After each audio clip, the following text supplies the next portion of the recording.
जय मसीह के दोस्तों, एक वचन को मैं आपके साथ साझा करना चाहता हूँ, जो कि बहुत ही ये वचन मेरे जीवन को उत्साहित करता है।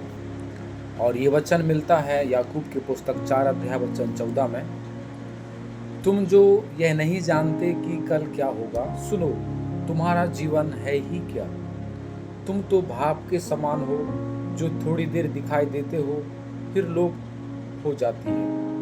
भाप, जब आप खाना बनाते हैं तो क्या चावल का भाप दिन भर निकलता रहता है? हमेशा नहीं, थोड़ी देर के लिए। तो मनुष्य का जीवन का तुलना भाप के साथ किया गया है। मेरे प्रियो, याद रखें, आज जो इंसान इस दौड़ भरी जिंदगी में इतना तेजी से भागने की कोशिश कर रहा है, एक दूसरे से आगे बढ़ जाने की कोशिश कर रहा है, और मनुष्य सोचता है कि मैं बहुत सारा पैसा कमाऊं, बहुत बड़ा घर, मेरे पास बड़ा गाड़ी, मेरा नाम, मेरा शोहरत। नहीं मेरे प्रियो, मनुष्य का जीवन भाप के समान है। याद रखें, मनुष्य का जीवन बहुत छोटा है, अस्थायी है। आज आप जिंदा हैं, कल रहेंगे नहीं रहेंगे। जैसे सुबह की भाप थोड़ी देर दिखाई देती है और फिर गायब हो जाती है, वैसे ही हमारा जीवन भी परमेश्वर के सामने क्षणिक है। इस वचन से हम 3 बातें सीखते हैं। पहली बात, हम अपने जीवन पर घमंड ना करें।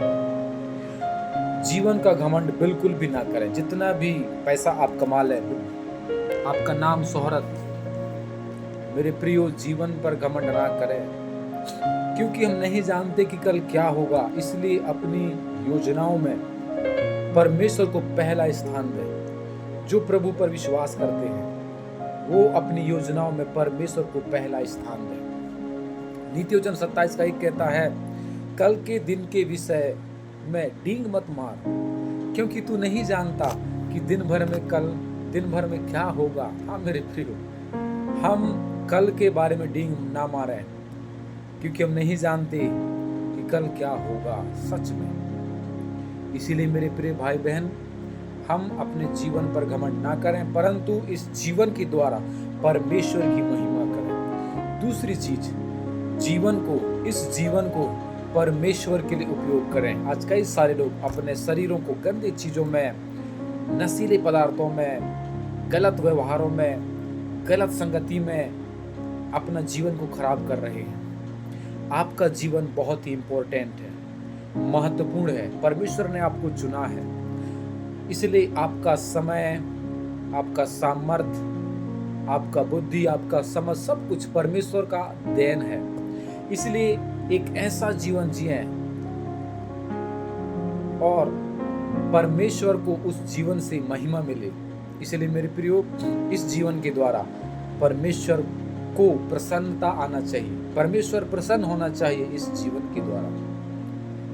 इसलिए इफिसियों 5 अध्याय 15-16 कहता है, इसलिए ध्यान से देखो कि कैसी चाल चलते हो, अवसर को बहुमूल्य समझो। यस, हम अपने जीवन के बारे में ध्यान से देखना है कि मेरा जीवन परमेश्वर के साथ कैसा है।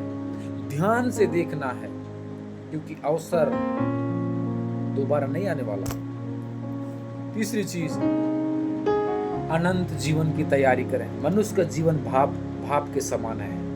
यदि आप कोई पाप में गिर गए हैं, कोई गलत काम में है, आज पश्चाताप करें, मन फिराएं, क्योंकि भाप थोड़ी देर दिखाई देती है, फिर विलुप्त हो जाती है। मेरे प्रियो, अनंत जीवन के लिए अपना जीवन को तैयारी करें। मन फिराते हुए, पश्चाताप करते हुए प्रभु के पास लौटना है।